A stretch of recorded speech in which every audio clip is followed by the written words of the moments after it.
পড়ে আছেন, দেখতে পাচ্ছেন কিভাবে অ্যাক্সিডেন্টটা হয়ে গেছে। আসসালামু আলাইকুম। তো এখন আমি আছি বসুন্ধরা মেন গেটে। এটা 300 ফিটে অবস্থিত এই গেটটা। এটাকে মেন গেট বলা হয়। তো আমি এখন যাচ্ছি আজমপুরে, আজমপুর বাস স্ট্যান্ড, আমার কাপড়ের শোরুমে। তো ভাবলাম ভিডিওটি করে নেই, অনেকদিন ধরে এই বাইকের ভিডিও দেওয়া হয় না গ্রুপে।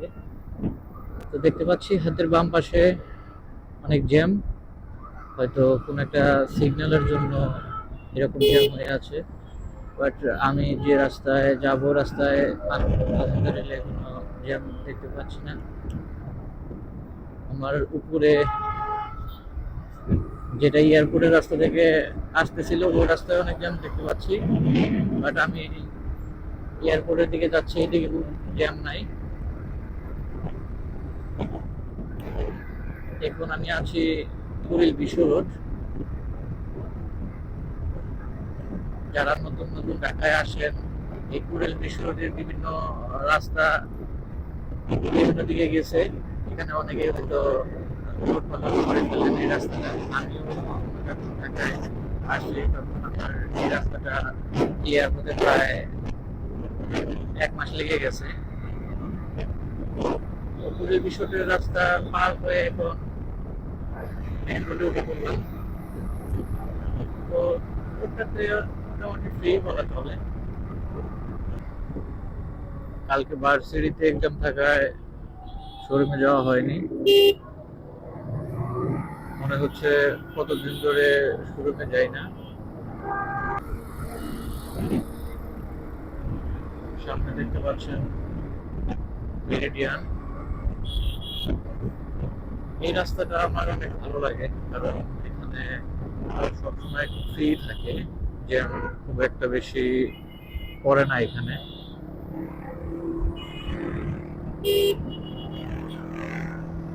আসলে ঢাকা শহরে জ্যাম লাগার বেশ কিছু কারণ আছে। কোন কোন জায়গায় কখন জ্যাম লাগে এটা যারা চলাফেরা করে তারা যদি বুঝতে পারে তাহলে তাদের জন্য অনেক হেল্পফুল হবে।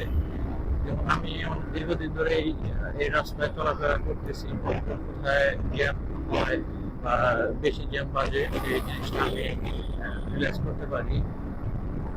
তো আপনারা দেখতে পাচ্ছেন আমাদের বাম পাশে হচ্ছে বিমানবন্দরের 3 নম্বর হচ্ছে টার্মিনাল করা হয়েছে, বাট এখনো কাজ চালু হয়নি। এখান থেকে একটু একটু জ্যাম শুরু, কারণ উপরে যারা এলিভেটেড এক্সপ্রেস দিয়ে আসছে তারা নিচে নামছে, সেজন্যই এখান থেকে অলরেডি জ্যাম পড়ে গেছে। সো কিছু করার নাই। দেখে মনে হচ্ছে অনেক বড় আকারের একটা জ্যাম বেজে আছে। কিছু করার নেই, যেতে হবে এভাবেই। দেখেন, বড় গাড়িগুলো যদি চায়, ওনারা চাইলে কিন্তু বাইকারদের জন্য একটু করে রাস্তা রেখে যেতে পারে, যেখান দিয়ে অনায়াসে বাইকাররা যেতে পারে। বাট কিছু কিছু গাড়ি আছে তারা এমন ভাবে যায় যেন বাইকারদের জন্য কোনো অপশনই থাকে না। কি করা, এখন তাও যেতে হবে তো।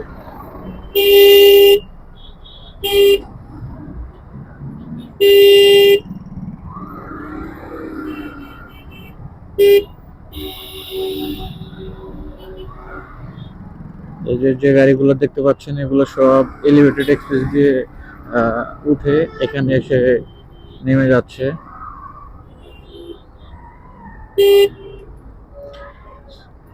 ও আসলে এখানে বড় ধরনের একটি দুর্ঘটনা হয়েছে, যেটার জন্য আসলে জ্যাম বেজে আছে। আমি বুঝতে পারি নাই। দেখুন এখানে একটি ট্রাক সরাসরি কিভাবে পড়ে আছেন, দেখতে পাচ্ছেন কিভাবে অ্যাক্সিডেন্ট হয়ে গেছে।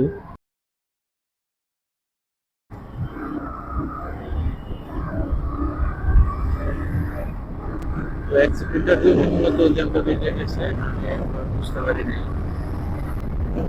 হয়তো এলিভেটেড এক্সচেঞ্জ দিয়ে গাড়িটা রানিং এ যখন আসতেছিল তখন হয়তো গাড়িটা ব্যালেন্স হারিয়ে ডিরেক্ট ওখানে গিয়ে পড়ে গেছে। আমরা এখন বিমানবন্দরের ফ্লাইওভার দিয়ে যাচ্ছি।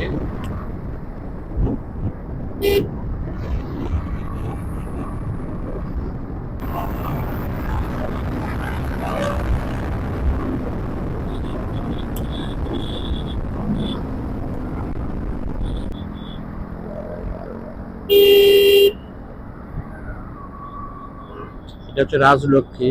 রাজলক্ষ্মী ফুটওভার ব্রিজের নিচে আছে এখন। আমার গন্তব্যস্থান আজমপুর বাস স্ট্যান্ড। ওই যে দেখা যাচ্ছে, ওখানে আমি যাব।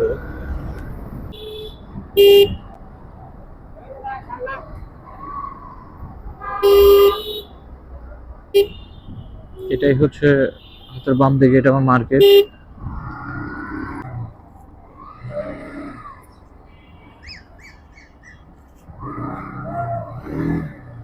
দেখলাম ভাই রাখার জায়গা নেই, সেজন্য এখানে রাখতে হচ্ছে।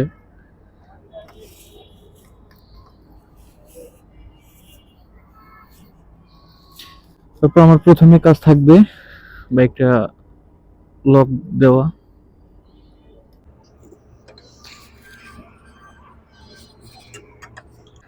বাইকটা লকটা দিয়ে আমি মার্কেটের দিকে যাচ্ছি।